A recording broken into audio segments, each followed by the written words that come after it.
8:00 session start అవుతుంది. దయచేసి 8:00 join అవ్వండి. ఆల్రెడీ మీకు పైథాన్ తెలిసిందే.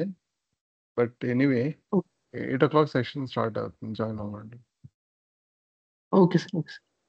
ఓకే. సో స్పెషల్ ఆపరేటర్స్ ఇక్కడ is not in not in ఒక లిస్ట్ తీసుకుంటున్నాను. ఆల్రెడీ ఇంకొక వ్యక్తి నేను కాంటాక్ట్ అయ్యాను పైథాన్ తెలుసా అని, కానీ అతనికి తెలియదని చెప్పాడు. సో కాబట్టి అతని కోసమైనా సరే మనం అగైన్ పైథాన్ బేసిక్స్తో స్టార్ట్ చేయాలి. లేకపోతే నేను పైథాన్ స్కిప్ చేసేవాడిని. ఎనీవే ఇక్కడ ఒక లిస్ట్ తీసుకుంటున్నాను. చెప్పండి. Okay sir. Okay sir. So just మనం నార్మల్గా ఒక వేరియబుల్లో ఒక సింగిల్ స్కేలార్ వాల్యూ మటుకే తీసుకుంటాం. ఒక సింగిల్ వాల్యూ మటుకే అసైన్ చేస్తాం. కానీ మల్టిపుల్ వాల్యూస్ అసైన్ చేయాలనుకున్నప్పుడు డేటా స్ట్రక్చర్స్ వాడతాం. ఇక్కడ మీకు లిస్ట్ వాడుతున్నాను. లిస్ట్ అనేది మీకు స్క్వేర్ బ్రాకెట్ ర్యాప్ అయి ఉంటుంది. దాన్ని బట్టి మనం చెప్పొచ్చు లిస్ట్ అనేది. లేదంటే టైప్ అని ఒక ఫంక్షన్ ఉంది. దాని ద్వారా మీరు వేరియబుల్ పాస్ చేస్తే అది ఏ డేటా టైప్ అని మెన్షన్ చెప్తుంది. సో ఇక్కడ పాయింట్ ఏంటంటే ఈజ్ నాట్ ఫస్ట్ చూద్దాం. నేను ఇంకొక లిస్ట్ తీసుకుంటున్నాను సేమ్ వాల్యూస్తో. ఇంకొక జెడ్ అని ఒక వేరియబుల్ తీసుకుంటున్నాను. కానీ ఈ పర్టికులర్ కేసులో ఎక్స్ని అసైన్ చేస్తున్నా. ఇప్పుడు ఎక్స్ చూసినా లేదా వై చూసినా లేదా జెడ్ చూసినా సేమ్ మీకు అదే రిజల్ట్ వస్తుంది.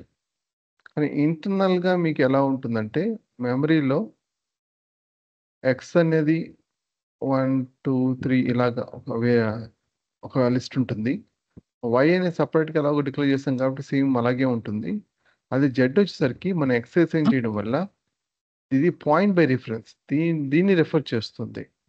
అంటే ఇప్పుడు దీంట్లో ఏమైనా మోడిఫికేషన్ జరిగితే జెడ్లో చేంజెస్ అవుతాయి. సేమ్ అదేవిధంగా జెడ్లో ఏమైనా చేంజెస్ చేస్తే మనం ఎక్స్లో కూడా మార్పు చెందుతుంది అనమాట.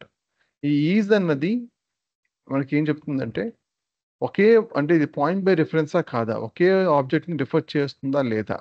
ఇప్పుడు నేను ఎక్స్ ఈక్వల్ టు వై అని అనుకోండి, ఆబ్వియస్లీ ట్రూ వస్తుంది ఎందుకంటే సేమ్ వాల్యూస్ కాబట్టి. కానీ ఎక్స్ ఈజ్ వై అన్నప్పుడు ఫాల్స్ వస్తుంది, ఎందుకంటే ఈజ్ ఏం చెప్తుంది ఒకే ఆబ్జెక్ట్ రిఫర్ చేస్తుందా లేదా. కానీ నిజానికి ఎక్స్ సపరేట్గా వై సపరేట్గా సపరేట్ ఆబ్జెక్ట్స్ క్రియేట్ అయి ఉన్నాయి. సో ఇప్పుడు మనం ఎక్స్ ఈజ్ జెడ్ అన్నప్పుడు X and Z okay built-in data structure refer చేస్తున్నాయి కాబట్టి ట్రూ వస్తుంది. సో ఈజ్ అనేది మనకి పాయింట్ బై రిఫరెన్సా కాదా అని చెప్తుంది. సేమ్ జెడ్ ఈజ్ ఎక్స్ అన్నప్పుడు సేమ్ అదే. అది జెడ్ ఈజ్ వై అన్నప్పుడు ఈ వై సపరేట్ ఆబ్జెక్ట్, జెడ్ అనేది సపరేట్ పాయింట్ బై రిఫరెన్స్ కాబట్టి ఇది ఫాల్స్ వస్తుంది అనమాట. ఇప్పుడు ఎక్స్ ఈజ్ జెడ్ అన్నప్పుడు ట్రూ వచ్చింది కదా. అదే ఈజ్ నాట్ అన్నప్పుడు exactly opposite, not of true ఏమవుతుంది, ఫాల్స్ అవుతుంది. సో ఇక్కడ మనకి ఈజ్ నాట్ ఇచ్చినప్పుడు ఫాల్స్ అని వస్తుంది, రైట్. అది ఈజ్ నాట్. అది ఇన్ అయినట్లయితే ఒక లిస్ట్లో పర్టికులర్ వాల్యూ ఉందా లేదా అని చెక్ చేసుకోవాలి. సపోజ్ 4 ఇన్ నేను ఎక్స్ అని చెక్ చేస్తాను అనుకోండి. 4 అన్నది ఎక్స్ అనే డేటా స్ట్రక్చర్స్లో లిస్ట్లో ఉందా లేదా అని చెక్ చేసుకోవాలంటే మనం యూజ్ చేయొచ్చు. లేదా 44 ఇన్ ఎక్స్ ఉందా లేదా. యాక్చువల్గా మనకి ఎక్స్లో ఏమున్నాయి, 1 2 3 4 5 మటుకే ఉన్నాయి, 44 లేదు. సో మనకి ఆబ్వియస్లీ ఫాల్స్ అని వస్తుంది. ఇప్పుడు నాట్ ఇన్ అనేది ఎగ్జాక్ట్లీ ఆపోజిట్ రేట్. ఇప్పుడు 4 ఇన్ ఎక్స్ నాట్ ట్రూ వచ్చింది కాబట్టి నాట్ యూజ్ చేయడం వల్ల నాట్ ఆఫ్ ట్రూ ఏమవుతుంది, ఫాల్స్ అవుతుంది. సో ఫాల్స్ అని రిజల్ట్ వస్తుంది, రైట్. అదే ఇప్పుడు సేమ్ ఇదే కేసు 44ని నాట్ ఇన్ యూజ్ చేస్తాను. సో ఇక్కడ ఆల్రెడీ మనకి ఫాల్స్ వచ్చింది. సో నాట్ ఆఫ్ ఫాల్స్ ఏమవుతుంది, ట్రూ అవుతుంది. సో ఇక్కడ ట్రూ రిజల్ట్ వస్తుంది, రైట్. అవి special operators. Next math library. జనరల్గా మనం ఒక లైబ్రరీని ఇంపోర్ట్ చేసుకునేటప్పుడు ఇంపోర్ట్ లైబ్రరీ నేమ్ ఏ విధంగా ఇంపోర్ట్ చేస్తాం. మనకి అనకొండ ఇన్స్టాల్ చేసాం కాబట్టి అనకొండ ద్వారా మనకి కొన్ని బిల్ట్ అండ్ బేసిక్ ప్యాకేజెస్ అనేవి మనకి ఆల్రెడీ బండిల్తో వస్తుంది అనమాట. ఇప్పుడు మ్యాథ్ అనేది సపరేట్గా మనం మ్యాథ్ అనేది డైరెక్ట్గా ఇంపోర్ట్ చేసుకోవచ్చు. సో ఇక్కడ నాకు ఎర్రర్ ఏమి రాలేదు. జనరల్గా ఏంటంటే వేరే ఏ లైబ్రరీని సరే మనం ఇంపోర్ట్ చేసుకునే ముందర ఇన్స్టాల్ చేయాల్సి ఉంటుంది. ఆ లైబ్రరీ నేమ్ ఇన్స్టాల్ చేయాల్సి ఉంటుంది. ఈ పర్టికులర్ కేసులో మ్యాథ్ అనేది మనం సపరేట్గా ఇన్స్టాల్ చేయాల్సిన అవసరం లేదు. Find a version that matches. Okay, don't use because normal set packages. Okay. నేను ఇక్కడ అడ్మిన్ రిలేటెడ్ ఏదో ఇష్యూ ఉన్నట్టుంది. నేను ఇన్స్టాల్ చేస్తున్నా again. Okay, virtual environment create చేయాల్సింది. మరి ఇష్యూ ఎందుకు వస్తుంది మరి? No matching distribution found for math. All right, so ఒకసారి చూద్దాం అసలు మ్యాథ్ అనేది ఉందా లేదా అన్నది. Python dash math. Okay, keep install Python dash math. ఏమంటుంది? సక్సెస్ఫుల్లీ ఇన్స్టాల్ ప్యాకేజ్ అని వస్తుంది. నాకు తెలిసి ఇది యాక్చువల్గా ఆల్రెడీ ఇన్స్టాల్ అని రావాలి. బట్ ఎనీవే, ఈ విధంగా ఆల్రెడీ ఆ విధంగా ఒక లైబ్రరీని మనం ఇన్స్టాల్ చేసుకోవాలి. ఇన్స్టాల్ చేసుకున్న తర్వాత మనం ఇంపోర్ట్ చేసుకోవచ్చు. కానీ అనకొండ ద్వారా ఆల్రెడీ బేసిక్ ప్యాకేజ్ ఉంటాయి కాబట్టి దీనికి సపరేట్గా ఈ విధంగా ఇన్స్టాల్ చేయాల్సిన అవసరం లేదు. ఓకే. ఇంకోటి అలియాస్ మీరు మెన్షన్ చేయాలనుకుంటే మెన్షన్ చేసుకోవచ్చు. అంటే ఇప్పుడు ఏదైనా సరే దానికి సంబంధించిన ప్రాపర్టీస్ కానీ మెథడ్స్ కానీ వాడాలనుకున్నట్లయితే మ్యాథ్ డాట్ అని చెప్పేసి ట్యాబ్ ప్రెస్ చేస్తే దానికి సంబంధించిన ఫంక్షన్స్, అదే మెథడ్స్, ప్రాపర్టీస్ అనేవి వస్తాయి, లిస్ట్ వస్తుంది. కాకపోతే ప్రతి ఒక్కసారి ఒక లాంగ్ లైబ్రరీ నేమ్ కొంచెం లాంగ్ నేమ్ ఉన్నట్లయితే జనరల్గా మనం ఏం చేస్తామంటే ఒక అలియాస్ ఇస్తాం. సో దీని ద్వారా ఏమవుతుందంటే ఈ మ్యాథ్ డాట్ అని ఇవ్వాల్సిన అవసరం లేదు. జస్ట్ అలియాస్ నేమ్ డాట్ చేసినట్లయితే దానికి సంబంధించిన ప్రాపర్టీస్ అండ్ మెథడ్స్ వాడుకోవచ్చు. ఓకే. ఇక నేను ఎగ్జిక్యూట్ చేయలేదు. ఇప్పుడు నాకు దానికి సంబంధించిన ప్రాపర్టీస్ అండ్ మెథడ్స్ వచ్చాయి. ప్రస్తుతానికి మ్యాథ్ లైబ్రరీకి మనకి అలియాస్ ఇవ్వాల్సిన అవసరం లేదు, షార్ట్ నేమే కాబట్టి. దీనికి మనం 2⁻³ ఎలా క్యాల్కులేట్ చేస్తాం? పైథాన్లో డబుల్ ఆస్ట్రిక్ యూజ్ చేస్తాం, రైట్? అదే మీకు మ్యాథ్ లైబ్రరీలో POW ఉంటుంది. సో 2⁻³ ఎలా చేస్తాం అంటే 2,3 2⁻³ అనమాట, 8 వచ్చింది. సో దీనివల్ల అడ్వాంటేజ్ ఏంటంటే రీడబిలిటీ పెరుగుతుంది. కోర్స్ మనకి కోర్ పైథాన్, ఇది పైథాన్ ద్వారా మనకి బై డిఫాల్ట్ వచ్చే మెథడాలజీ. ఇది లైబ్రరీ ద్వారా చేస్తున్నాం. దీనివల్ల ఏమవుతుందంటే పైథాన్ ప్రోగ్రామర్ కాని వ్యక్తి కూడా ఈజీగా రీచ్ చేయగలడు. కానీ ఇది అర్థం కాకపోవచ్చు. మిగతా ప్రోగ్రామింగ్ లాంగ్వేజ్లో పవర్ అనేది డబుల్ ఆస్ట్రిక్ అయి ఉండకపోవచ్చు కదా, అందువల్ల. అదే మీకు ఎక్స్పోనెంట్ అన్నది ఏంటంటే రెండు ఉంటాయి మెయిన్గా. ఎక్స్పోనెంట్ ఈ అని వింటారు మీరు. ఈ అంటే 2.718 సంథింగ్. అఫ్కోర్స్ ఈ స్క్వేర్ క్యాల్కులేట్ చేయాలంటే 7.38 e⁻³ ఇలాగా. సో నేను e⁻1కే వెళ్తాను. ఇంకొకటి లాగరిథం అని ఉంటుంది, రైట్? లాగరిథం. సో మీరు డాక్యుమెంటేషన్ చెక్ చేయాలనుకున్నప్పుడు ఎప్పుడైనా సరే రౌండ్ బ్రాకెట్లో కర్సర్ పెట్టి షిఫ్ట్ ట్యాబ్ ప్రెస్ చేయండి. షిఫ్ట్ ట్యాబ్ ప్రెస్ చేసినట్లయితే మీకు అది సంబంధించి డాక్యుమెంటేషన్ వస్తుంది అనమాట. ఎస్పెషలీ మనకి ఈ పారామీటర్స్ దాన్ని బేస్ చేసుకొని మనం ఏ ఆర్గ్యుమెంట్స్ పాస్ చేయాలనేది మనం క్లియర్గా చెప్పచ్చు. ఇక్కడ ఏమంటుంది? Value and by default base అనేది అని ఉంది, రైట్? సపోజ్ ఇప్పుడు నేను ఇక్కడ 10 అని మెన్షన్ చేస్తే అర్థం ఏంటి? ఇక్కడ 2.38 సంథింగ్ వచ్చింది. అంటే బై డిఫాల్ట్ ఏమైందంటే ఇక్కడ మ్యాథ్.e. ఎగ్జాక్ట్గా ఈ లాగరిథం ఏంటంటే, సో ఇదే నేను తీసుకుంటాను. మ్యాథ్.e ఆల్రెడీ తెలుసుకుని మనకి ఈ వాల్యూ. సో బై డిఫాల్ట్ ఇది కాబట్టి 2⁻, నేను ఈ వాల్యూతో పవర్ చేస్తే నాకు ఈ వాల్యూ వస్తుంది. అంటే ఇక్కడ అర్థం ఏంటి? ఇది ఎంత పవర్ చేస్తే ఈ వాల్యూ వస్తుంది అన్నదే పాయింట్ అన్నమాట. నేను ఇదే వాల్యూ తీసుకొని పవర్ చేస్తున్నాను. ఆల్మోస్ట్ నాకు 10.00.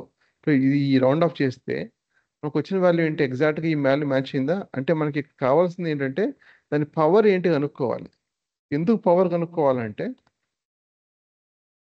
సపోజ్ ఇప్పుడు నాకు ఇలా డేటా ఉంది అనుకో, గ్రాఫ్ గీసినప్పుడు ఎప్పుడైనా సరే జస్ట్ ఇక్కడ 2, 4, 6, 8, 10, 12, 14, జస్ట్ ఇప్పుడు నేను 5 తీసుకున్నాను, 10, 15, 20 ఇలా తీసుకున్నాను. సో ఇక్కడ మీకు 2, 4, 6, 8 ఉండాల్సిన అవసరం లేదు. 1, 2, 3, 4 ఉండొచ్చు, లేదా 5, 10, 11, 5, 10, 15 అలాగ ఉండొచ్చు, 25, 50, 75 అలాగ ఉండొచ్చు. సో ఈ యూనిట్ ఏంటన్నది మనం ఎక్స్ యాక్సెస్ కాబట్టి ఎక్స్ యాక్సెస్ యూనిట్ ఏంటి? 2. ఇది వై యాక్సెస్ యూనిట్ ఏంటి? 5. సో మనం క్లియర్గా మెన్షన్ చేయాలి. ఆ ఈక్వల్ డిస్టెన్స్ అనేది మనం అంటే ఈ వాల్యూ ఎంతన్నా ఉండొచ్చు, కానీ ఆ యూనిట్ డిఫైన్ చేసుకున్న తర్వాత అదే ఇంటర్వెల్ మెయింటైన్ చేస్తూ ఉండాలి. సపోజ్ ఇక్కడ నేను 1, 2, 3, 4 ఇచ్చాను. అప్పుడు నేను యూనిట్ ఇక్కడ ఏముండాలి? 1 ఉంటుంది. అదే 5, 10 అలాగ ఇచ్చాను. ఇక్కడ యూనిట్ ఏముంటుంది? 5 ఉంటుంది.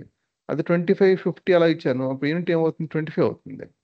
సో మెయిన్ పాయింట్ ఏంటంటే ఇక్కడ ఏది ఫస్ట్ వాల్యూ అన్ని కాదు కానీ యూనిట్ ఉంటుంది కదా, ఆ యూనిట్ మెయిన్ ఇంపార్టెంట్. అది డిక్లేర్ చేసిన తర్వాత ఈక్వల్ డిస్టెన్స్లో మెయింటైన్ చేసుకుంటూ వెళ్ళాలి.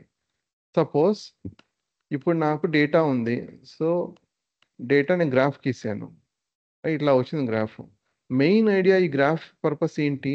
మనకి మిలియన్స్ ఆఫ్ రికార్డ్స్ వచ్చినప్పుడు మనం డైరెక్ట్గా ఆ మిలియన్స్ ఆఫ్ రికార్డ్స్ని చూసి, రైట్, ఆ డేటాని చూసి మనం ఒక జడ్జిమెంట్, ఒక కంక్లూజన్కి రాలేం. సో అసలు డేటా అర్థం చేసుకోవాలంటే మనకి బెటర్ మెథడ్ ఏంటంటే విజువలైజేషన్. సో ఈ విధంగా గ్రాఫ్ గీయడం వల్ల ఓవరాల్గా మనకి ఏ ఫామ్లో ఉంది అని అర్థం అవుతుంది అనమాట. దాన్ని బట్టి మనం నెక్స్ట్ స్టెప్ అనేది ఫాలో అవ్వచ్చు. కాకపోతే ఈ పర్టికులర్ డేటా అన్నది సపోజ్ లెట్స్ టేక్, ఇప్పుడు నేను ఒక 1, 10, 100, 1000, 10,000 ఇలా ఉందనుకోండి, రైట్, ఇలా ఉందనుకోండి, అంటే ఎక్స్పోనెన్షియల్గా పెరుగుతుంది కదా. ఇక్కడ పెరిగినప్పుడు జనరల్గా మనం ఏం చేస్తాం? 1 కాబట్టి ఇది ఫస్ట్ 0 అనుకుంటే ఇది 1, తర్వాత ఒక నిమిషం అరేంజ్ చేస్తాం.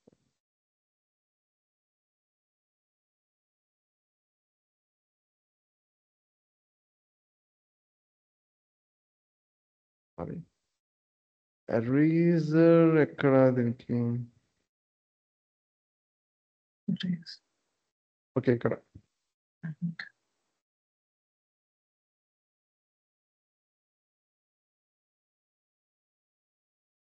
ఇప్పుడు ఇక్కడ నేను 0 తీసుకున్నాను, ఇక్కడ 1 తీసుకున్నాను. దీని ప్రకారం ఈ 1 నెక్స్ట్ 10. ఇప్పుడు యూనిట్ ఇక్కడ ఏమైనట్టు? యూనిట్ 1 అయినట్టు ఎక్స్ యాక్సిస్లో. నెక్స్ట్ 10 ఇక్కడ మెన్షన్ చేయాల్సి ఉంటుంది, ఎక్కడో 10 ఇక్కడ మెన్షన్ చేయాల్సి ఉంటుంది. ఇలా ఇక్కడ వెంటనే మెన్షన్ చేయడానికి ఎందుకు వీలు లేదు, ఎందుకంటే ఇక్కడ మనం యూనిట్ 1 ఇచ్చాం. సపోజ్ ఇక్కడ 1 అనుకున్నా కూడా నెక్స్ట్ ఇక్కడ 10 అనుకుంటే ఏమవుతుంది? నెక్స్ట్ 100 ఎక్కడ మెన్షన్ చేయాలి? యూనిట్ 10 కాబట్టి, ఇక్కడ 10 కాబట్టి ఎక్కడో ఇక్కడ 100 వస్తుంది, 1000 ఎక్కడో వస్తుంది. సో డేటా ఈ ఫామ్లో ఉన్నప్పుడు, అంటే ఎక్స్పోనెన్షియల్గా పెరుగుతూ ఉన్నప్పుడు గ్రాఫ్ అనేది పాసిబిలిటీ కాదు. ఎందుకంటే కరెక్ట్గా మనం ఫిక్స్ చేయాలి యూనిట్ అన్నది. ఫిక్స్ చేయాలి. ఇప్పుడు 1 ఫిక్స్ చేసినా ఇష్యూయే, 10 ఫిక్స్ చేసినా ఇష్యూయే, రైట్. ఎక్స్పోనెన్షియల్ పెరుగుతుంది. సో అప్పుడు ఏం చేస్తాం అంటే దీని మీద లాగరిథం అప్లై చేస్తాం. లాగరిథం వల్ల మనకి ఏమొస్తుంది? సపోజ్ ఇదే డేటాని 1ని 10^0 అని రాసుకోవచ్చు, అదే 10ని 10^1 అని రాసుకోవచ్చు, 100ని 10² అని రాసుకోవచ్చు, 1000ని 10³ అని రాసుకోవచ్చు, 10,000 10^4 అని రాసుకోవచ్చు. లాగరిథం వల్ల మనకి అడ్వాంటేజ్ ఏంటంటే, నేను లాగరిథం తీసుకుంటున్నాను, ఇంతకుముందులాగా బేస్ తీసుకోవట్లేదు, 10 తీసుకుంటున్నాను. ఎందుకంటే డేటా అని 10 పవర్ సంథింగ్ ఉంది కాబట్టి. అంటే ఇక్కడ బేస్ ఏముంది? అన్నిటికీ ఇక్కడ 10 ఉంది. సో నేను 10 తీసుకుంటున్నా. 10 తీసుకొని ఇప్పుడు నేను ఈ వాల్యూ ఫీడ్ చేశాను అనుకోండి, log1 బేస్ 10 అన్నా, log10 బేస్ 10 అన్నా, log10 బేస్ 10. నెక్స్ట్ ఏంటి? log100 base 10, log1000 base 10. ఇలా తీసుకున్నప్పుడు ఏమవుతుందంటే ఇక్కడ log10 అంటే ఏంటి? 10^0 అనుకోవచ్చు కదా. అప్పుడు పవర్ ఏమవుతుంది? సో మనకి లాగరిథం వల్ల మనకి వచ్చేదేంటి? పవర్ వస్తుంది. ఇక్కడ log10 బేస్ 10 అన్నప్పుడు 1 వస్తుంది. log100 బేస్ 10 అంటే ఏంటి? 10² రాసుకోవచ్చు కదా 100ని. అప్పుడు పవర్ ఏమైనట్టు? 2 అయినట్టు. సో ఇక్కడ 1000 వచ్చినప్పుడు 3 వచ్చినట్టు. అంటే ఇక్కడ డేటా మొత్తం పవర్ తీసుకోవడం వల్ల, లాగరిథం అప్లై చేయడం వల్ల ఏమైంది? బేస్ 10కి నాకు 0, 1, 2, 3, 4 అంటే నాకు ప్రాపర్గా వచ్చింది. అంటే ఈజీగా నేను ఇక్కడ డ్రా చేయగలను. ఇప్పుడు నేను 1, 2, 3, 4 లాగరిథం అప్లై చేయడం వల్ల ఏమైంది? ఎక్స్పోనెన్షియల్ డేటాకి నాకు పవర్ స్మార్ట్కి వచ్చి ఆ తర్వాత నాకు విజువలైజేషన్ ఈజీగా ఉంటుంది, రైట్. ఒక ప్రాక్టికల్ ఎగ్జాంపుల్ చెప్పాలంటే, మీకు ఎర్త్క్వేక్ గురించి, భూకంపాల గురించి వినుంటారు. జపాన్లో వచ్చేస్తుంది. జపాన్లో ఫ్రీక్వెంట్గా ఎర్త్క్వేక్స్ జరుగుతుంటాయి. ఇలాంటి ఒక డ్రమ్ అనేది ఉంటుంది, రైట్. అఫ్ కోర్స్ మొత్తం ఇప్పుడు డిజిటలైజేషన్ అయిపోయింది, అయినా కూడా మీకు ఒక డ్రమ్ అనేది ఉంటుంది. దాని మీద ఏమన్నా సరే అంటే ఎర్త్క్వేక్ అంటే ఎంత రెక్టర్ స్కేల్ మీద ఎంత వచ్చిందని, ఎంత తీవ్రత ఉందని చెప్పేసి చెప్తుంది. కాకపోతే ఇక్కడ డేటా అనేది ఇక్కడ మనకి అర్త్క్వేక్ ద్వారా వచ్చింది 5 రెక్టార్ స్కేల్ 5.4 6.2 7.3 ఇలా వినుంటాం కదా. నిజానికి అది యాక్చువల్ డేటా కాదు, అది లాగరిథమిక్ డేటా. అది అంటే ఓకే. ఈ టు ద పవర్ అన్నమాట. అంటే ఇప్పుడు మనకి రెక్టార్ స్కేల్ మీద 5.4 అనుకోండి, అంటే అర్థం ఏంటి, ఈ టు ద పవర్ సంథింగ్ కదా. సో అప్పుడు ఏమవుతుందంటే ఈ వాల్యూ పవర్ 5.4 అని అర్థం అనమాట. ఇది యాక్చువల్ వాల్యూ. అదే రెక్టార్ స్కేల్ మీద 6.2 అనుకోండి, 6.2 అంటే సో ఇది వాల్యూ. సో 221కి 492కి ఎంత డిఫరెన్స్, చాలా డిఫరెన్స్ ఉంది కదా. అవును సార్. సో ఇప్పుడు గ్రాఫ్ అన్నది మనం డైరెక్ట్గా తీసుకుంటే ఈ డేటాని ఆల్రెడీ అర్త్క్వేక్ డేటా తీసుకున్నట్లయితే ఈ డ్రమ్ మీద మనం ప్లాట్ గీయలేము. ఏమవుతుంది, ఎండ్లెస్ డ్రమ్ అనేది కావాల్సి ఉంటుంది, అంటే ఎండ్లెస్ పేపర్ షీట్ అనేది కావాల్సి ఉంటుంది. విడ్త్ అనేది ఆ విధంగా ఉండాలి మనకి, లేకపోతే పాసిబిలిటీ కాదు. అది థియరిటికల్గా పాసిబులే కానీ ప్రాక్టికల్గా పాసిబిలిటీ కాదు. ఒకవేళ పాసిబుల్ అయినా కూడా మరి ఇంటర్ప్రిట్ చేయడం కష్టం అయిపోతుంది కదా. ఎగ్జాక్ట్గా ఏ పాయింట్ వచ్చిందని మనం చెప్పడం మనకి కష్టం అయిపోతుంది, ఎంతవరకు ఏ పీరియడ్ వరకు వచ్చిందని చెప్పడం కష్టం అయిపోతుంది. సో మనం ఇక్కడ కనిపించే యాక్చువల్ డేటా ఏంటంటే యాక్చువల్ డేటా కాదు, లాగరిథమ్ అప్లై చేసిన డేటా. నార్మల్గా న్యాచురల్ ఎక్స్పెరిమెంట్స్ ఏదైనా జరిగినప్పుడు లేదా న్యాచురల్ వరల్డ్లో డేటా అనేది వాళ్ళు సైంటిస్ట్ గమనించింది ఏంటంటే 10 టు ద పవర్ లేదా 2 టు ద పవర్ లేదా 5 టు ద పవర్ ఉండదు, ఈ టు ద పవర్ ఉంటుంది అని గమనించారు. ఆ కాన్స్టెంట్ ఆ విధంగా వచ్చింది అది. అంటే మన డేటాను బట్టి మనం డిసైడ్ చేయాలి బేస్ ఏంటన్నది. నేను ఇక్కడ 10 ఉందనుకోండి, 10 టు ద పవర్ ఆ విధంగా డేటా ఎక్స్పెన్షన్ ఇంక్రీజ్ అవుతుంది అనుకోండి, ఖచ్చితంగా నేను 10 అయినా మెన్షన్ చేయాలి. లేదా 2 టు ద పవర్తో ఉందనుకోండి 2నే మెన్షన్ చేయాలి. కానీ న్యాచురల్ ఎక్స్పెరిమెంట్స్లో ఎప్పుడు కూడా ఈ టు ద పవర్ అంటే ఈ టు ద పవర్ అంటే ఏంటి, 2.71828 సంథింగ్ దీంతో ఉంది అని గమనించారన్నమాట వాళ్ళు. అందువల్ల ఈని జనరల్గా మనం ఎక్స్పెరిమెంట్స్లో ఇప్పుడు ఫిజిక్స్లో కానీ కెమిస్ట్రీలో మ్యాథమెటిక్స్లో కానీ ఆస్ట్రానమీలో కానీ ఇదంతా కూడా ఇక్కడే ఇదే యూజ్ చేస్తారు. దానికి కారణం అదే. అర్థమైందా. ఇప్పుడు ఎందుకు లాగరిథమ్ ఎందుకు అనేది ఎస్ సార్. దీంట్లో ఏమైనా క్వశ్చన్స్ ఏమైనా ఉన్నాయా? సార్. నెక్స్ట్ వచ్చేసి పవర్ ఆఫ్ ఆర్డర్ చూసాం, లాగరిథమ్ చూసాం, ఎక్స్పోనెంట్ చూసాం, స్క్వైర్ రూట్. మ్యాథ్ డాట్ లెస్టేక్ ఇప్పుడు స్క్వైర్ రూట్ అప్లై చేయాలనుకున్నట్లయితే 25 అనుకోండి, స్క్వైర్ రూట్ ఆఫ్ 25 ఏమవుతుంది, ఎస్క్యూఆర్టీ అనేది మెథడ్, స్క్వైర్ రూట్ ఆఫ్ 25 వచ్చేసి 5. లెట్స్ టేక్ 625 అప్పుడు 625 ఏమవుతుంది 25 కదా, 25 స్క్వైర్ వచ్చి 625. సో మీకు స్క్వైర్ రూట్ ఆఫ్ 625 అవుతుంది 25 అవుతుంది. సీల్ వాల్యూ ఫ్లోర్ వాల్యూ గురించి ఆల్రెడీ మనం మాట్లాడుకున్నాం. మ్యాథ్ డాట్ ఫ్లోర్ ఆఫ్ నేను మాట్లాడుకున్నాం. సో 5.2 ఏమవుతుంది 5 అవుతుంది. అదేవిధంగా సీల్ వాల్యూ సేమ్ అదే తీసుకుని 5.2 తీసుకుంటే ఏమవుతుంది 6 అవుతుంది, right. So floor value seal value ఆ విధంగా ఉంటుంది. ఒక పై అనేది కూడా ఉంది. జనరల్గా డిజైన్స్లో ఎక్కువగా ఇంజనీరింగ్ ఎక్కువ యూజ్ చేస్తుండే పై అనేది. So 3.1415 something, right. సో ఇది ప్రాపర్టీ, ఇది మెథడ్. సో మెథడ్కి రౌండ్ బ్రాకెట్స్ ఉంటాయి, అదే ప్రాపర్టీకి రౌండ్ బ్రాకెట్స్ ఉండవు, right. Property is nothing but ఒక వేరియబుల్. క్లాస్ లోపల మనం ఒక వేరియబుల్ని మనం డిక్లేర్ చేస్తే దాన్ని ప్రాపర్టీ అని అంటాం మనం కాల్ చేసేటప్పుడు. అదే ఒక ఫంక్షన్ డిక్లేర్ చేస్తే క్లాస్ లోపల దాన్ని మెథడ్ అని అంటాం. అదొకటే difference, right. Okay so sir. దీంట్లో ఏమైనా క్వశ్చన్స్ ఉన్నాయా? Sir. Variables already one variables చూసాము. అది మీ పైథాన్ అనేది డైనమిక్ టైప్. సో ఏ వాల్యూ ఇస్తుందో దానికి తగ్గట్టుగా అడాప్ట్ అయిపోతుంది. సో మనం 5 ఇచ్చాం కాబట్టి అది ఇంటిజర్ వాల్యూ కాబట్టి ఇక్కడ ఎక్స్ప్లిసిట్గా డే టైప్ అనేది మనం ఎక్కడ కూడా మెన్షన్ చేయలేదు. ఆటోమేటిక్ ఏం చేస్తున్నది ఇంటీజర్. ఇంట్ అంటే ఇంటీజర్. ఇప్పుడు నేను 5.2 ఇచ్చానంటే ఆటోమేటిక్ ఏం చేస్తుంది, ఫ్లోట్గా చూపిస్తుంది, ఎందుకంటే డైనమిక్ టైప్. మనకి ఎక్కడ కూడా మనం ఫ్లోట్ అని మెన్షన్ చేయలేదు. అదే మిగతా ప్రోగ్రామింగ్ లాంగ్వేజ్లో ఏమవుతుంది, అది టైప్ సేఫ్టీ అని ఉంటుంది, అంటే స్ట్రాంగ్ టైప్ అని ఉంటుంది. స్ట్రాంగ్ టైప్ అంటే ఖచ్చితంగా ఆ వేరియబుల్లో మనం ఒక పర్టికులర్ డే టైప్ని మెన్షన్ చేయాలి in a given list of types.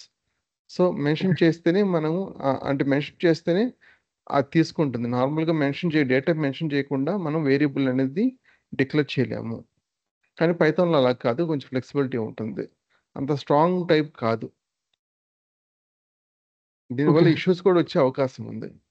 ఇక్కడ నేను ఇంటిజర్ ట్రై చేసాం, ఫ్లోట్ ట్రై చేసాం. అదే ఇప్పుడు నేను మై ఒక స్ట్రింగ్ ట్రై చేస్తున్నా. ఇక్కడ ఆటోమేటిక్గా స్ట్రింగ్ అని తీసుకుంది, రైట్? Yes, లెట్స్ టేక్ ఇప్పుడు నేను అదే ప్రస్తుతం న్యూమరికల్ వేరియబుల్స్ ఈ విధంగా డిక్లేర్ చేసుకోవాలి. జనరల్గా ఈ విధంగా డిక్లేర్ చేస్తాం. లిస్ట్ కూడా ఆల్రెడీ చూసాం, బట్ లిస్ట్ గురించి డీటెయిల్గా డిస్కషన్ తర్వాత ఉంటుంది. ఇది నంపై డేట్ టైప్స్. ఇవి జనరల్గా మన డేట్ టైప్స్ ఈ రకాలు ఈ విధంగా ఉంటుంది. ఇక్కడ ఒక ఎగ్జాంపుల్, ఇక్కడ లిస్ట్ ఆఫ్ డే టైప్స్ ఉన్నాయి, ఇక్కడ ఇచ్చినాను. సో డే టైప్స్ ఒక్కొక్క ఎగ్జాంపుల్ చూద్దాం. ఏ డే టైప్ సపోర్ట్ చేస్తుంది పైథాన్ అన్నది. దానికంటే ముందు డైనమికల్ టైప్ ఆల్రెడీ చూసాం మనం. ఇది ఆటోమేటిక్గా మనం వాల్యూ అనేది మనం ఇచ్చేదాన్ని బట్టి వాల్యూ తీసుకునేస్తుంది ఆటోమేటిక్. నేను x = 5.2 అని ఫ్లోట్ వచ్చింది.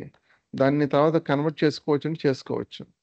ఇంటిజర్ కన్వర్ట్ చేసినప్పుడు ఏమవుతుంది, నాకు ఇక్కడ వచ్చేసరికి నాకు ఎక్స్ వచ్చేసరికి 5.2 వస్తుంది. అది ఇంటిజర్ కన్వర్ట్ చేసిన 5 వస్తుంది. సో ఇక్కడ మనం ఎక్స్ని అసైన్ చేసుకుంటే మళ్ళీ టైప్ చెక్ చేసినట్లయితే ఇంటిజర్గా వస్తుంది అనమాట. అంటే మనం ఇచ్చే వాల్యూని బట్టి ఆటోమేటిక్గా మారుతుంది. అంతేకాకుండా ఆ తర్వాత మనం వాల్యూని కూడా మార్చుకోవచ్చు. సపోజ్ ఫ్లోట్ని ఇంటూ ఫ్లోట్గా మార్చుకోవచ్చు, లేదా స్ట్రింగ్ కూడా మార్చుకోవచ్చు. దీన్నే. సో ఇప్పుడు నేను నెంబర్ని స్ట్రింగ్ కూడా మార్చుకోవచ్చు. కాకపోతే ఇప్పుడు it has to have some meaning. Okay, జనరల్గా ఇప్పుడు ఎప్పుడు కన్వర్ట్ చేస్తామంటే ఇది నెంబర్ కదా, ఇది నేను లిస్ట్ని ఒక స్ట్రింగ్ని కాన్కాటినేట్ చేయాలనుకుంటా. అప్పుడు నేను ఇలాగా స్ట్రింగ్ యూస్ చేసుకోవచ్చు. లేదా నార్మల్ కేసులో మనం కంపాటబుల్ కాకుండా మనం చేయకూడదు.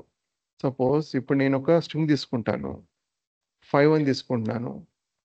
దీన్ని ఇంటికి కన్వర్ట్ చేయొచ్చా అంటే చేయొచ్చు. ఇప్పుడు నేను ఇంటికి కన్వర్ట్ చేసుకోవాలంటే చేసుకోవచ్చు. కన్వర్ట్ చేశాను, వచ్చింది. అదే ఇక్కడ నేను జనరేటివ్ ఏఐ అని ఒకటి తీసుకున్నాను అనుకోండి, నేను ఇప్పుడు ఇంటికి కన్వర్ట్ చేస్తానంటే పాసిబిలిటీ కాదు. ఎందుకంటే ఇది స్ట్రింగ్, ఇది మనం కన్వర్ట్ చేయాలనుకుంటే ఇది integer which is numerical data type, right? So అప్పుడు అది పాసిబిలిటీ కాదు. దీంట్లో నెంబర్ ఉండి కన్వర్ట్ చేసుకోవచ్చు అంటే చేసుకోవచ్చు. సో కంపాటబుల్ అయినంత వరకు మీరు అది స్ట్రింగ్ ఫామ్ నుంచి, అంటే ఒక డేటా టైప్ నుంచి ఇంకో డేటా కన్వర్ట్ చేసుకోవచ్చు. ఇంటూ ఫ్లోట్ టు ఇంటూ అనేది చాలా quite common, right? Data types ఇక్కడ పైథాన్లో ఇవి సపోర్ట్ చేస్తాయి. ఒక ఎగ్జాంపుల్ చూద్దాం.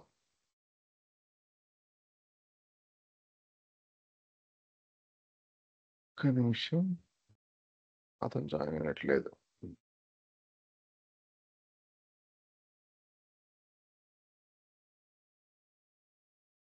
అలాగే టైప్ కాస్టింగ్ మనం చూసాం, పైన చూసాం. ఇది ఇగ్నోర్ చేస్తాం. బూల్ అనేది ఇప్పుడు జనరల్గా ట్రూ ఆర్ ఫాల్స్ అనేది, బులియన్ అంటే ట్రూ ఆర్ ఫాల్స్ ఉంటుంది. సో మీకు పైథాన్లో ఫస్ట్ ట్రూ ఆర్ ఫాల్స్ అన్నప్పుడు, ఎస్పెషల్లీ బులియన్ వాల్యూ అన్నప్పుడు ఫస్ట్ లెటర్ క్యాపిటల్స్ ఉంటుంది, మిగతా అన్ని స్మాల్ కేస్ ఉంటుంది. సేమ్ ఇదే విధంగా మనం డిక్లేర్ చేసుకోవచ్చు. టైప్ చెక్ చేసినట్లయితే ఇప్పుడు ఏమవుతుంది, బూల్ అవుతుంది, right? Same case for true, బూలే, రైట్? జనరల్గా కంపారిజన్ ఆపరేటర్స్ ఏం చేస్తుందంటే బులియన్ వాల్యూ రిటర్న్ చేస్తుంది. అప్పుడు మనకి క్లారిటీ ఉంటుంది. అంటే డైరెక్ట్గా మనం అసైన్ చేసాం, బట్ కంపారిజన్ ఆపరేటర్స్లో మీకు జనరల్గా వాడుతూ ఉంటాం. అంటే అది రిటర్న్ చేసేది బులియన్ వాల్యూ. సేమ్ ఇంటిజర్గా మీకు ఏదైనా చేయాలనుకున్నప్పుడు -25 టైప్ ఏమవుతుంది, ఇంట్ నథింగ్ బట్ ఇంటిజర్. సేమ్ అదేవిధంగా ఇక్కడ నేను ఫ్లోట్ డిక్లేర్ చేయాలనుకున్నట్లయితే డెసిమల్ వాల్యూ ఉంటుంది ఫ్లోట్కి, ఇక్కడ ఫ్లోట్ టైప్. అదే కాంప్లెక్స్ నెంబర్ అనుకోండి, X+YJ ఫామ్లో ఉండాలన్నమాట కాంప్లెక్స్ నెంబర్. ఇప్పుడు మీకు మామూలుగా మ్యాథమెటిక్స్లో IN ఉంటుంది, ఇమాజినరీ నెంబర్ ఉంటుంది, దాన్ని బట్టి కాంప్లెక్స్ నెంబర్ అంటాం. కానీ పైథాన్లో వచ్చేసరికి J అని డిక్లేర్ చేస్తాం. సో ఈ X అనేది 0 కూడా ఉండొచ్చు. ఇప్పుడు సపోజ్ నేను ఇక్కడ 5J అని తీసుకున్నాను, ఇది కాంప్లెక్స్ నెంబర్ అంటే కాంప్లెక్స్ నెంబరే. 2 + 5J కాంప్లెక్స్ నెంబర్ అంటే కాంప్లెక్స్ నెంబరే. నేను 5J కూడా కాంప్లెక్స్ నెంబర్ ఎందుకని ఆ విధంగా అంటే X+YJ ఫామ్లో ఉండాలని చెప్పాం కదా. ఇప్పుడు ఇది X+YJ ఫామ్లో ఉన్నట్టే కదా. అట్ ద సేమ్ టైం ఇక్కడ నేను 25 ఇచ్చి డైరెక్ట్గా అది ఆటోమేటిక్గా ఇలా తీసుకుంటుంది అనుకోవడం తప్పు. అది ఆబ్వియస్లీ ఇంటిజర్ కింద తీసుకుంటుంది, రైట్? స్ట్రింగ్ ఆల్రెడీ చూసాం. ఒక స్ట్రింగ్ తీసుకున్నట్లయితే టైప్ అన్నది ఇక్కడ స్ట్రింగ్. సో మీ పైథాన్లో ఏంటంటే ఒక సింగిల్ క్యారెక్టర్ అయినా స్ట్రింగే, లేదా ఒక పదమైన స్ట్రింగే, లేదు ఒక ఫ్రేజ్ అయినా స్ట్రింగే, లేదా ఒక సెంటెన్స్ అయినా స్ట్రింగే. సో స్ట్రింగ్ డేటా టైపే, రైట్? Yes sir. లిస్ట్ అనేది మీకు ఇంతకుముందు చూసిన విధంగా స్క్వేర్ బ్రాకెట్ లోపల ఉంటుంది. మల్టిపుల్ వాల్యూస్ ప్రొవైడ్ చేసుకోవచ్చు మనం. సో ఇక్కడ టైప్ అనేది ఏముంది, లిస్ట్ ఉంది. సేమ్ అదే విధంగా డిక్షనరీ అన్నది మీ కీ వాల్యూ కాంబినేషన్స్లో ఉంటుంది. కర్లీ బ్రాకెట్స్ లోపల ఉంటుంది, కీ వాల్ కాంబినేషన్స్తో ఉంటుంది అన్నమాట. ఒక ఎగ్జాంపుల్ తీసుకోవాలనుకున్నట్లయితే 0 1 2 3 ఇలా తీసుకున్నా. టైప్ చెక్ చేసినట్లయితే డిక్ట్ అని వస్తుంది. డిక్ట్ అంటే నథింగ్ బట్ డిక్షనరీ అనమాట. దీని గురించి డీటెయిల్గా తర్వాత డిస్కస్ చేద్దాం. ప్రస్తుతం డే టైప్ చూపించడం కోసం ఎగ్జాంపుల్ ఇక్కడ చూపిస్తున్నా. టపుల్ అన్నది జనరల్గా మనకి లిస్ట్ ఎలా ఉంటుందో సేమ్ అలాగే ఉంటుంది, కాకపోతే రౌండ్ బ్రాకెట్ లోపల ఉంటుంది. ఇలాగే నాకు వాల్యూని అసైన్ చేస్తున్నా. టపుల్ ఇది. అదే మీకు సెట్ అనేది కేవలం కర్లీ బ్రాకెట్స్ లోపే ఉంటుంది, కాకపోతే డిక్షనరీ లాగా కీ వాల్యూ కాంబినేషన్ కాదు. లిస్ట్లో మనకు వాల్యూస్ ఎలా ఉంటాయి అలాగా మనం ఎస్టిమేట్ చేసుకోవచ్చు అన్నమాట. చూస్తే సెట్ కానీ, రైట్? సో ఇవి డే టైప్స్, పైథాన్లో సపోర్ట్ చేసే data types. Type casting already చూసాం కదా, integer to float, float to integer ఏ విధంగా కన్వర్ట్ చేసాం చూసాం కదా, సేమ్ అది. ఎస్. కాంప్లెక్స్ నెంబర్స్ గురించి కూడా ఆల్రెడీ మాట్లాడాం మనం, ఎక్స్ప్రెస్ వైజే ఫామ్లో ఉండాలని చెప్పాను. ఓకే, ఇక్కడ స్ట్రింగ్స్ అని ఉంది అండ్ బులియన్స్ ఇది ఉంది. సో ఈ రెండు కాన్సెప్ట్ డిస్కస్ చేద్దాం. స్ట్రింగ్స్ అనేది మనం ఏదో డబుల్ కోట్స్లో ర్యాప్ చేయొచ్చు, లేదా సింగిల్ కోట్స్ అయినా సరే ఓకే వర్క్ అవుతుంది, right? Okay. Okay. Okay. Type చేసినట్లయితే స్ట్రింగ్ ఇది. సో ప్రింట్ చేసినట్లయితే ఇది మిషన్ లెర్నింగ్, రైట్? ఇక్కడ డబుల్ కోట్స్ ఇచ్చినా కూడా పెద్ద డిఫరెన్స్ ఏం కనిపించదు. ఒకే సందర్భంలో మనకి ఇష్యూ వస్తుంది. డబుల్ కోట్స్ అయినా కూడా మనకి సింగిల్ కోట్ అని చూపించింది, బట్ యాక్చువల్గా అది యాక్సెప్ట్ చేస్తుంది అని అర్థం. ఇక్కడ నేను మధ్యలో ఎక్కడైనా సింగిల్ కోడ్ నేను ఎక్కడ యూజ్ చేశాను అనుకోండి, ఇలాగ యూజ్ చేశాను అనుకోండి, రైట్? ఇక్కడ యూజ్ చేశాను అనుకోండి నాకు ప్రింట్ అవుతుంది, కానీ సింగిల్ కోట్ అని డబుల్ కోట్ అని ర్యాప్ చేయొచ్చు కదా అని చెప్పేసి ఇక్కడ నేను సింగిల్ కోట్ యూజ్ చేశాను అనుకోండి, అది ఏమవుతుందంటే ఇది స్టార్టింగ్ స్ట్రింగ్ స్టార్టింగ్ ఇది దీన్ని ఎండ్ అనుకుంటుంది. ఎండ్ అయిన తర్వాత స్ట్రింగ్కి తర్వాత ఏం ఉండకూడదు. అప్పుడు అందువల్ల మనకి ఏమవుతుందంటే ఎర్రర్ వచ్చేస్తుంది. అలాంటి సిచ్యువేషన్లో మధ్యలో ఎక్కడ సింగిల్ కోట్ వాడినట్లయితే డబుల్ కోట్ వాడితే బెటర్. అఫ్ కోర్స్ అది కూడా రైట్ వే కాదు. ఎప్పుడైనా సరే మీరు ఇలాంటి క్యారెక్టర్స్ యూజ్ చేసేటప్పుడు పైథాన్కి తనకంటూ ఒక ఇంటర్ప్రిటేషన్, ఆ పైథాన్ ఇంటర్ప్రిటర్కి ఒక ఇట్స్ ఓన్ ఇంటర్ప్రిటేషన్ అనేది ఉంటుంది అన్నమాట. సో ఇలాంటప్పుడు ఏం చేయాలంటే ఎస్కేప్ క్యారెక్టర్ యూజ్ చేయాలి. దీనివల్ల ఏమవుతుందంటే నెక్స్ట్ ఎస్కేప్ క్యారెక్టర్ తర్వాత వచ్చే ఏ క్యారెక్టర్ అయినా సరే యాజ్ ఇట్ ఈస్గా ప్రింట్ చేయి. పైథాన్లో జనరల్గా మనం ఏ విధంగా ఇంటర్ప్రిట్ చేస్తాం ఆ విధంగా ఇంటర్ప్రిట్ చేయొద్దు అని వస్తుంది అనమాట. ఇక్కడ చూడండి క్లియర్గా మనకి ఇక్కడ వచ్చింది. సో ఇప్పుడు ఏం ఇష్యూ రాలేదు. ఇక్కడ నేను సింగిల్ కోట్ పెట్టినా కూడా ఇప్పుడు ఇష్యూ ఏం రాదు, ఎందుకంటే అది ఎండ్ కింద తీసుకురాదు. నార్మల్గా ఈ ఎండ్ ఎందుకు అనుకుంటుంది, ఎందుకంటే దీనికంటూ ఒక ఇంటర్ప్రిటేషన్ ఉంటుంది కాబట్టి. కానీ ఎస్కేప్ క్యారెక్టర్ యూజ్ చేయడం వల్ల నెక్స్ట్ వచ్చే క్యారెక్టర్ ఏదైనా సరే నార్మల్గా పైథాన్ ఇంటర్ప్రిటర్ ఏ విధంగా ఇంటర్ప్రిట్ చేస్తుందో ఆ విధంగా కాదు, యాజ్ ఇట్ ఈస్గా ప్రింట్ చేయని అర్థం, అంతే కదా? ఇప్పుడు నార్మల్గా ప్రింట్ అయిపోయింది. అదే ఆటోమేటిక్ డబుల్ కోట్ తీసుకుంది. ఇక్కడ సింగిల్ కోట్ ఏమి ఉండాల్సిన అవసరం, డబుల్ కోట్ కూడా నేను ఇక్కడ మధ్యలో ఎక్కడ వాడాలనుకుంటే వాడచ్చు. సో నాకేమి ఇష్యూ రాదు, ప్రాపర్గానే ప్రింట్ అయింది, right? Single quotes double quotes కొంచెం అదొకటే డిఫరెన్స్. ఇక్కడ నేను ఒక పని చేస్తాను,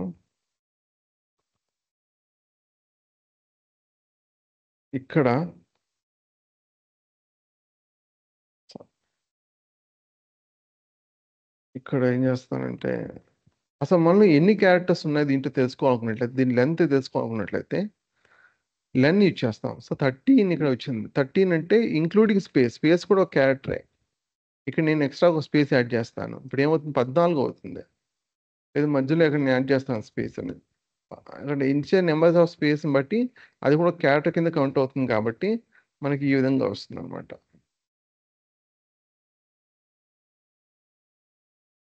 right? So number wrapped in codes already మనకి ఒక సింగిల్ స్ట్రింగ్ని ఒక నెంబర్లో ర్యాప్ చేసి ఎలా కాల్ చేయాలో చూసాం కదా మనం, దాన్ని పైన చూసాం. ఇప్పుడు ఈ స్ట్రింగ్నే నేను ఒక పని చేస్తాను, మెషిన్ లెర్నింగ్ ఒక సమ్ తీసుకుంటాం. అంటే ఇంటర్నల్గా ఇండెక్స్ ఎలా ఉంటుంది అని చెప్పి చూపించడం కోసం ఈ విధంగా ఉంటుంది. ఇప్పుడు నేను మిషన్ ఇలా అంటే నేను వర్టికల్గా రాశాను. ఇండెక్స్ చూపించడం కోసం జనరల్గా పైథాన్ ఇండెక్స్ అనేది 0 నుంచి స్టార్ట్ అవుతుంది. 0, 1, 2, 3, 4 అలాగనమాట. చూడండి, అంటే ఇక్కడ 0 అంటే అర్థం m అనమాట. సపోజ్ ఇప్పుడు నాకు ఈ n కావాలి, దీని కరస్పాండింగ్ ఇండెక్స్ ఏంటి 5. సో నేను ఆ 5 అని ఇస్తే అప్పుడు ఆటోమేటిక్గా అది ఏం చేస్తుందంటే ఆ పర్టికులర్ క్యారెక్టర్ తీసుకొస్తుంది. చూడండి, n అనేది వచ్చి ఏమొచ్చింది నాకు ఆ కరస్పాండింగ్ వాల్యూ అనేది వచ్చింది అనమాట. ఒకవేళ ఒక రేంజ్ ఆఫ్ వాల్యూస్ కావాలనుకోండి, సపోజ్ లెట్స్ టేక్ నాకు CHIN కావాలి, ఈ పర్టికులర్ కావాలి. ఈ ఇండెక్స్ ఎక్కడి నుంచి స్టార్ట్ అయింది, ఎక్కడి నుంచి ఎండ్ అయింది? 2 నుంచి స్టార్ట్ అయింది, 5తో ఎండ్ అయింది, అంతే కదా? అండ్ ఇక్కడ ఎండ్ అయింది. సో అప్పుడు మనం ఏం చేయొచ్చు అంటే ఆ రేంజ్ ఆఫ్ ఇండెక్స్ ప్రొవైడ్ చేసేటప్పుడు మీరు ఈ స్క్వేర్ బ్రాకెట్ లోపల కోలన్ యూజ్ చేసి start index end index, I mean to say inner bound outer bound అని అంటాం, right? Start index inner bound అని అంటాం, అది దీన్ని అవుటర్ బౌండ్ అని అంటాం. సో ఇక్కడ మనకి 2 to 5 కదా. సో 2 to 5 అనేది మెన్షన్ చేయాల్సి ఉంటుంది. అది ఒక చిన్న ఇష్యూ ఉంటుంది. ఏంటంటే సపోజ్ నేను 2 to 5 అన్నప్పుడు ఈ మొత్తం రావాలి కదా, CHIN రావాలి, కానీ నా CHI వరకే వచ్చింది. ఎందుకంటే ఇది స్టార్టింగ్ ఓకే. ఇప్పుడు ఈ విధంగా 2:5 ఇచ్చామంటే అర్థం ఏంటంటే 2, 3, 4, 5 ఇంక్లూడ్ అవ్వదు, అవుటర్ బౌండ్ ఇంక్లూడ్ కాదు. సో మనం 5 వరకు రావాలి అనుకున్నప్పుడు 5 + 1 అంటే 6 వరకు ఇవ్వాల్సి ఉంటుంది అనమాట. అప్పుడు మనకి క్లియర్గా వస్తుంది అనమాట. దీంట్లో ఇంకోటి ఏంటంటే స్టార్టింగ్ నుంచి అన్నప్పుడు నాకు స్టార్టింగ్ నుంచి అనుకోండి ఎంఏ ఈ మొత్తం 4 M నుంచి స్టార్ట్ అవ్వాలి. 0 నుంచి జనరల్గా ఇండెక్స్ ఏముంది, 0 ఉంది. సో ఇలాగ ఇస్తాం. సో మీకు ఇక్కడ స్టార్టింగ్ నుంచి అన్నప్పుడు ఎప్పుడు కూడా మీరు మెన్షన్ చేయాల్సిన అవసరం లేదు, జస్ట్ మీరు బ్లాంక్గా వదిలేసి సరిపోతుంది. అదేవిధంగా ఎండ్ వరకు కావాలి, సపోజ్ నేను 2 నుంచి స్టార్ట్ అవ్వాలి, ఎండ్ వరకు కావాలి అనుకోండి, అప్పుడు ఎండ్ వరకు మీరు జనరల్గా ఏంటి ఎండ్ ఇండెక్స్ 15, కానీ అవుటర్ బౌండ్ ఇంక్లూడ్ కాదు కదా, 15 + 1 తీసుకుంటాం. సో 16 తీసుకున్నట్లయితే మనకు వాల్యూస్ మొత్తం వస్తాయి. అంటే ఎక్కడి నుంచి స్టార్ట్ అయింది, 2 నుంచి స్టార్ట్ అయింది, CHINE ఇక్కడ లెర్నింగ్ వరకు వచ్చింది. సో ఇప్పుడు చివరి వరకు అన్నప్పుడు మనకి ఎప్పుడు కూడా మెన్షన్ చేయాల్సిన అవసరం లేదు. సో స్టార్టింగ్ నుంచి అన్నప్పుడు మెన్షన్ చేయాల్సిన అవసరం, బ్లాంక్ పెట్టి సరిపోతుంది. ఎండింగ్ వరకు అన్నప్పుడు మనం మెన్షన్ చేయాల్సిన అవసరం లేదు, స్టార్ట్ ఇలాగా వదిలేసి సరిపోతుంది. ఇప్పుడు మనకి స్టార్టింగ్ ఎండింగ్ 2 నేను ఇవ్వలేదు, అప్పుడు ఏమైంది, అది మొత్తం స్ట్రింగ్ మొత్తం వచ్చింది, రైట్? అర్థమైందా? Yes. ఇక్కడ ఇంకొకటి ఉంది, నెగిటివ్ ఇండెక్సింగ్ అని చెప్పేసి. ఇక్కడ మనకి 0, 1, 2, 3, 4 ఎలాగుందో సేమ్ అదే విధంగా -1 చివరి నుంచి అలా రావాలి. -2, -3, -4 అని మెన్షన్ చేసుకోవాలి. సపోజ్ నాకు G కావాలనుకోండి, జనరల్గా ఏం చేస్తాం, 15 మెన్షన్ చేస్తాం, రైట్? 15 మెన్షన్ చేస్తే ఏమవుతుంది, మనకి G వస్తుంది. అదేవిధంగా నెగిటివ్ ఇండెక్స్గా మెన్షన్ చేయొచ్చు. అంటే ఈ 15కి negative index corresponding negative index ఏంటి, -1 కాబట్టి నేను -1 ఇచ్చినా కూడా నాకు G అనేది వస్తుంది. ఓకే. సో నెగిటివ్ ఇండెక్స్ ఇచ్చినా వర్క్ అవుతుంది. కాబట్టి జనరల్‌గా మనం నెగిటివ్ ఇండెక్స్ ఎప్పుడు వాడతామంటే చివరి వాల్యూస్ రావాలనుకున్నప్పుడు మనం ఈ నెగిటివ్ ఇండెక్స్ అనేది వాడతాం అనమాట. సపోజ్ ఇప్పుడు 5 ఉందనుకోండి, నెగిటివ్ ఇండెక్స్ ఏమవుతున్నప్పుడు నాకు -1, -2, -3, -4 కదా, -5, -6, -7, -8, -9, -10. సో -10 ఇచ్చినప్పుడు నాకు n నార్మల్‌గా 5 ఇచ్చినప్పుడు n ఎలా వస్తుందో మైనస్ ఎంత -10 -10 ఇచ్చినా కూడా అదే విధంగా వస్తుందన్నమాట. Okay, sir. Okay. సారీ, రాంగ్‌గా ఇచ్చినట్టున్నా కదా. -4, -5, -6, -7, -8, -9, -10, -11 సారీ -11 ఇది. n వచ్చింది. అదే విధంగా మనకు 5 ఇచ్చినప్పుడు ఏ విధంగా వస్తుందో సేమ్ అదే విధంగా వస్తుందన్నమాట. అంటే నెగిటివ్ ఇండెక్స్, పాజిటివ్ ఇండెక్స్ ఏదైనా వాడొచ్చు. జనరల్‌గా మనం పాజిటివ్ ఇండెక్సే వాడతాం. నెగిటివ్ ఇండెక్సింగ్ ఎప్పుడు మనం చివరి వాల్యూస్ కావాలనుకున్నప్పుడు మట్టుకే వాడతాం. ఇక్కడ మనం స్టార్ట్ అంటే ఇన్నర్ బౌండ్, ఔటర్ బౌండ్ అని మెన్షన్ చెప్పాం కదా. స్టార్ట్ ఇండెక్స్, ఎండ్ ఇండెక్స్ అని చెప్పాం కదా. అంతేకాకుండా స్టెప్ అని కూడా ఒకటి ఉంటుంది. స్టెప్ ఏంటంటే సపోజ్ ఇప్పుడు నాకు స్టార్టింగ్ నుంచి ఎండ్ వరకు అన్నప్పుడు నేను కంప్లీట్‌గా బ్లాంక్ సరిపోతుంది. స్టెప్ అనేది ఒకటి ఉంది. బై డిఫాల్ట్ ఇది 1 ఇది. అంటే ప్రతి ఒక్క క్యారెక్టర్ వస్తుంది. 2 మెన్షన్ చేశాను అనుకోండి. ఎవ్రీ ఆల్టర్నేటివ్ క్యారెక్టర్ వస్తుంది. అంటే ఎవ్రీ ఆల్టర్నేటివ్ క్యారెక్టర్ అంటే ఏమవుతుంది ఇక్కడ? ఫస్ట్ లెటర్ వస్తుంది. ఎం వస్తుంది. దీనికి ఎంకి సెకండ్ నెంబర్ ఏంటి? సెకండ్ క్యారెక్టర్ ఏంటి? సి.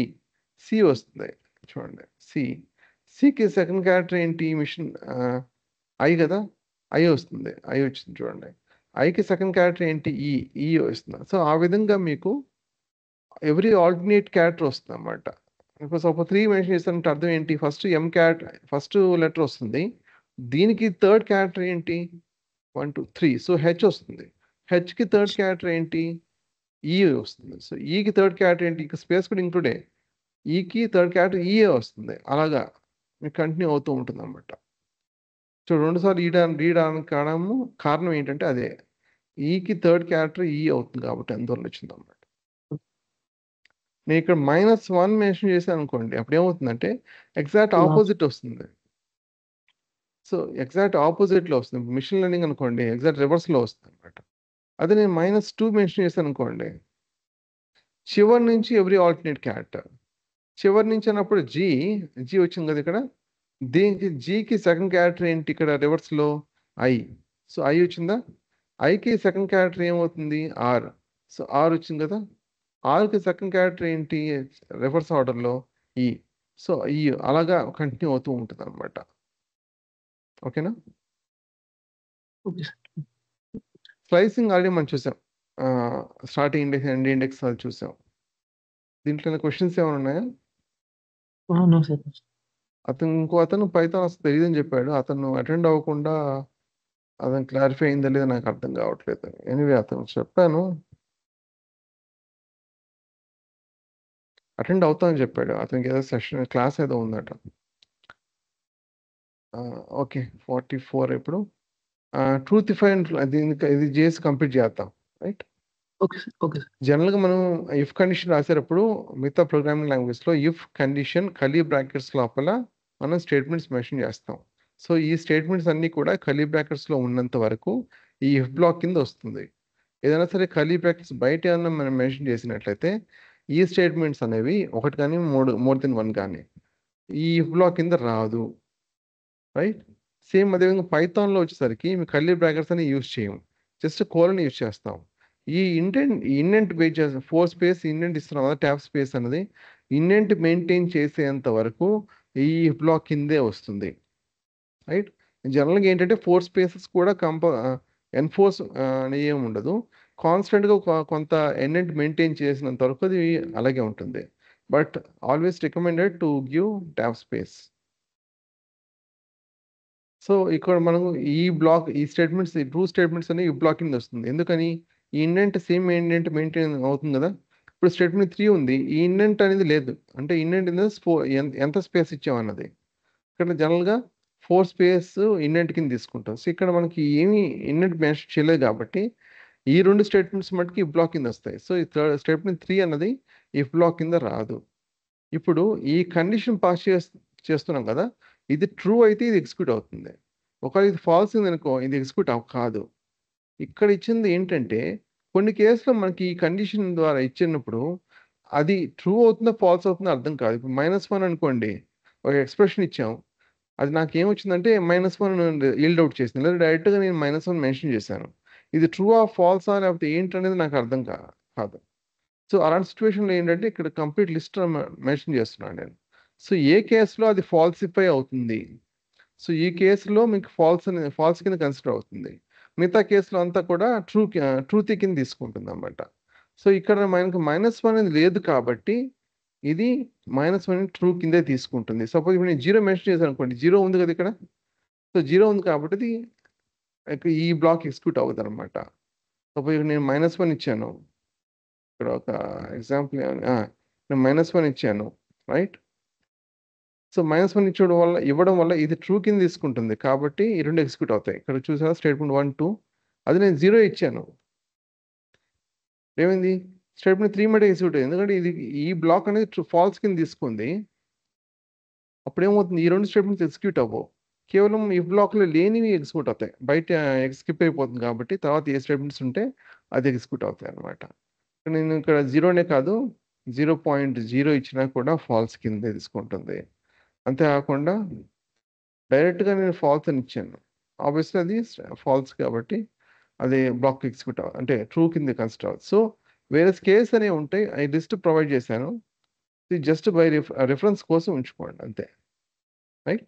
నేను ఎంప్టీ లిస్ట్ ఇచ్చాననుకోండి అది ఫాల్స్ కింద తీసుకుంటుంది అది. సో, మనకి ఇక్కడ పాయింట్ ఏంటంటే ఇక్కడ కండిషన్ అనేది ఎస్పెషల్లీ అది ట్రూ అవుతుందా? ఫాల్స్ అవుతుందా? కొన్నిసార్లు జడ్జ్ చేయడం కష్టం. సో, అవి ఫాల్సీ కేసెస్‌లో మనకి ఫాల్సిఫై కేసెస్ కొన్ని తీసుకొని అంటే ఇది తీసుకొని, ఈ కేసెస్‌లో కాకుండా ఇంకేదైనా మిగతా ట్రూ అన్నప్పుడు ఖచ్చితంగా అంటే మనకు క్లారిటీ ఉంటుంది. కండిషన్ రాసేటప్పుడు ఎస్పెషల్లీ. ఏ విధంగా ఎగ్జిక్యూట్ అవుతుందో మనకి కంట్రోల్ అనేది ఉంటుంది. లేకపోతే ఎప్పుడు ట్రూ అవుతుంది, ఎప్పుడు ఫాల్స్ అవుతుంది మనకు క్లారిటీ లేకపోతే మన ఓవరాల్ ప్రోగ్రామింగ్ ఏమవుతుంది? మనం అనుకున్న విధంగా ఎక్స్‌పెక్టెడ్‌గా వర్క్ అవ్వదు. రైట్? ఓకే. So, okay. ఇంతవరకు ఏమైనా క్వెషన్స్ ఏమైనా ఉన్నాయా? No sir. నో. ఓకే. మనకి రేపంటే సోమవారం. సోమవారం వచ్చేసి మనం list built in data structures list start చేద్దాం. Okay sir. Okay sir. Alright. So, ఇంకేమైనా క్వెషన్స్ ఏమైనా ఉన్నాయా? No sir. నో. క్వెషన్ చేయండి సార్. ఎనీవే మీకు పైథాన్ తెలిసిందే. యాక్చువల్‌గా Yes, sir. నిజంగా ఈ కంటిన్యూ చేయడానికి కారణం ఏంటంటే ఇంకొక వ్యక్తి ఉన్నాడు. సాయి కృష్ణ అన్నాడు. అతని కోసం.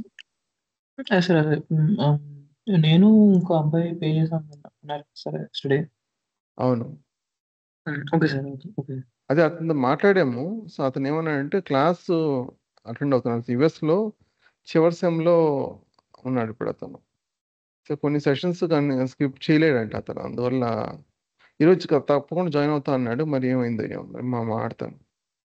యెస్. కానీ యెస్. అవును. కన్ఫర్మ్ అండి. ఈ బ్యాచ్ అయితే కంటిన్యూ అవుతుంది.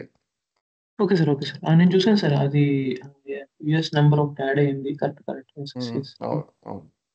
Okay sir. Okay sir. ఈ స్క్రిప్ట్స్‌ని ఇంకా షేర్ చేయలేదు. మీ ఈమెయిల్ ఐడీ షేర్ చేయండి నాకోసారి. Okay sir. ఓకే నాకు సార్. ఓకే. వాట్సాప్‌లో డైరెక్ట్ మెసేజ్ పెట్టండి. Email ID okay share sir. చేయండి. నేను స్క్రిప్ట్స్ అన్ని గూగుల్ క్లాస్ రూమ్ ఇన్విటేషన్ పెడతాను. ఒక పీడీఎఫ్ కూడా ఓకే సార్. షేర్ చేస్తాను. సో, మీరు చేయాల్సిందల్లా ఏంటంటే గూగుల్ జీమెయిల్‌లో ఒక ఇన్విటేషన్ వస్తుంది. Okay Google sir. Class room invitation. అది స్పామ్‌లో కూడా ఉండొచ్చు. మీకు ఈమెయిల్ ఐడీ ఎక్కడి నుంచి వస్తుంది అంటే ఈమెయిల్ ఎక్కడి నుంచి వస్తుందంటే ఈ ఈమెయిల్ ఐడీ నుంచి వస్తుంది. సో, స్పామ్‌లో కూడా ఒకసారి చెక్ చేసుకోండి. ఈ ఈమెయిల్ ఐడీ నుంచి మీ మెయిల్ వస్తుంది. Invitation okay. వస్తుంది. అది యాక్సెప్ట్ చేస్తే మీకు classroom.google.comలోకి వెళ్తుంది. ఇక్కడికి వెళ్తుంది. classroom.google.comలోకి వెళ్ళండి. అంటే యాక్సెప్ట్ చేసిన తర్వాత ఇన్విటేషన్. చేసిన తర్వాత మీకు కార్డ్ కనిపిస్తుంది. మీకు ఇంకా క్రియేట్ చేయలేదు. నేను కార్డ్ క్రియేట్ చేస్తాను. చేసిన తర్వాత క్లిక్ చేస్తే క్లాస్ వర్క్ లోపల ఆల్రెడీ ఎక్స్‌ప్లెయిన్ చేశాను అనుకుంటాను నిన్న. క్లాస్ వర్క్ లోపల మీకు సపోజ్ పైథాన్ అనుకోండి. ఇలాగ పైథాన్ సెక్షన్ ఉంటుంది. స్క్రిప్ట్స్ ఉంటాయి. రైట్ క్లిక్ చేసి న్యూ ట్యాబ్ మీద ఓపెన్ చేసి ఇక్కడ డౌన్లోడ్ ప్రెస్ చేయండి. డౌన్లోడ్ ప్రెస్ చేస్తే అది జిప్ ఫైల్‌లో డౌన్లోడ్ అవుతుంది. అన్‌జిప్ చేయండి. అన్‌జిప్ చేసి మీకు నిన్న ఎక్స్‌ప్లెయిన్ చేశాం కదా! ఏ విధంగా అనకొండ ఇన్‌స్టాల్ చేయాలి, ఎలా ఓపెన్ చేయాలనేది సేమ్ అవును ప్రొసీజర్ సార్. ఫాలో అవ్వండి. ఏమైనా ఇష్యూస్ ఉంటే నాకు కాంటాక్ట్ అవ్వండి. Okay sir. ఓకే. ఖచ్చితంగా ఆ పాత్ ఎన్విరాన్మెంట్ వేరియబుల్స్ ఖచ్చితంగా యాడ్ చేయాలి. Okay. Okay sir. Okay. Alright. Thanks అండి జాయిన్ అయినందుకు. సోమవారం మీట్ అవుతాం. Okay sir. Okay sir. Thank you sir. Sai Krishna join అయ్యండి. జాయిన్ జాయిన్ అయ్యాడు సార్. అయ్యారా? జాయిన్ అయ్యాడు సాయి కృష్ణ. ఎప్పుడు జాయిన్ అయ్యారు? సాయి కృష్ణ ఎప్పుడు జాయిన్ అయ్యారు మీరు? జస్ట్ ఇప్పుడే.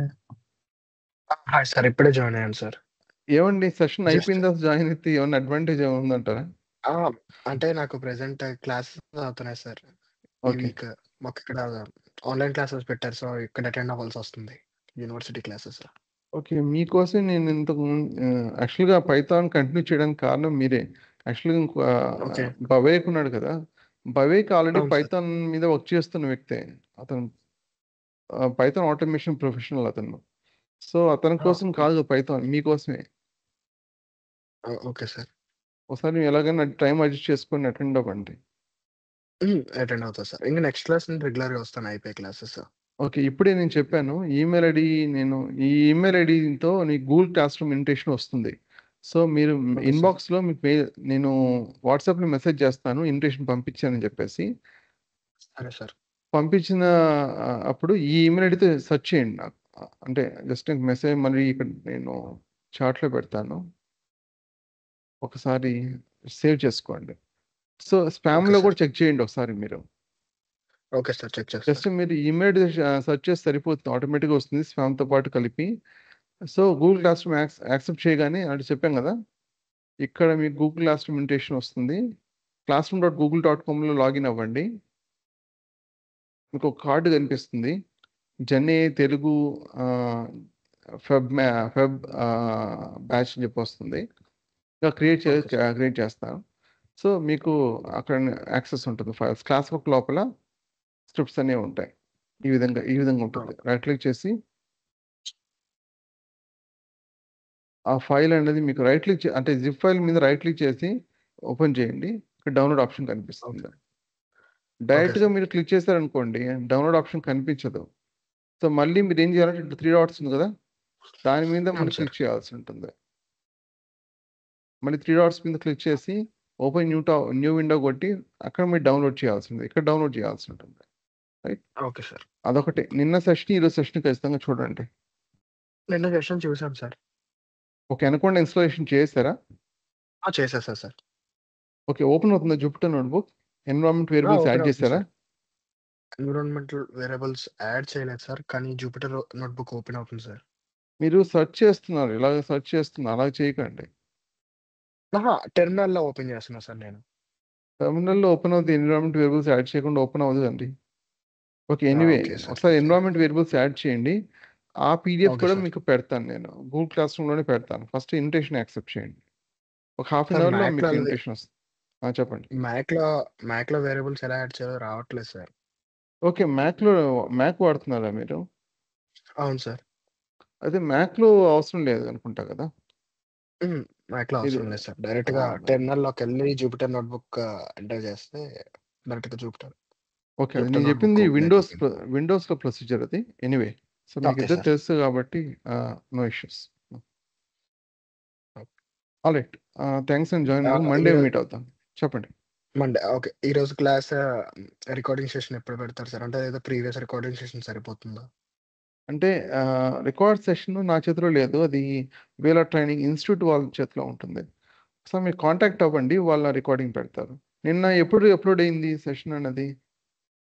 అంటే నాకు ప్రీవియస్‌గా డెమో సెషన్‌కిను ఒక 2 డెమోస్‌కి సంబంధించిన రికార్డింగ్ సెషన్ క్లాసెస్ నాకు పెట్టారు సార్.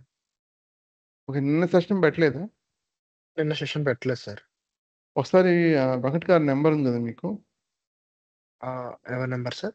వెంకట్ గారి నెంబర్ ఉంది కదా, అంటే గ్రూప్ ఉంది కదా, గ్రూప్‌లో ఆ అవును గ్రూప్లో సార్. రికార్డ్ సెషన్ మీకు అవైలబుల్ లేదు, ఎలా యాక్సెస్ ఓకే. చేసుకోవాలి ఒకవేళ ఉంటే అని అడగండి ఒకసారి.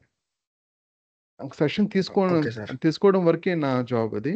తర్వాత సెషన్ రికార్డింగ్ అంతా వాళ్ళ చేతిలో ఉంటుంది, నా కంట్రోల్ ఉండదు. అందువల్ల స్క్రిప్ట్స్ ఓకే మటుకు సార్. నేను నేను ఇప్పుడే షేర్ పెడతాను. చేస్తాను. స్క్రిప్ట్స్ మటుకు నేను ఓకే వెంటనే సార్. అప్లోడ్ చేస్తాను. Okay, okay sir. నేను రైట్, ఇప్పుడే టెక్స్ట్ చేస్తాను వాళ్ళకి. All right, okay. Thanks. Thanks sir. Bye bro. Thanks.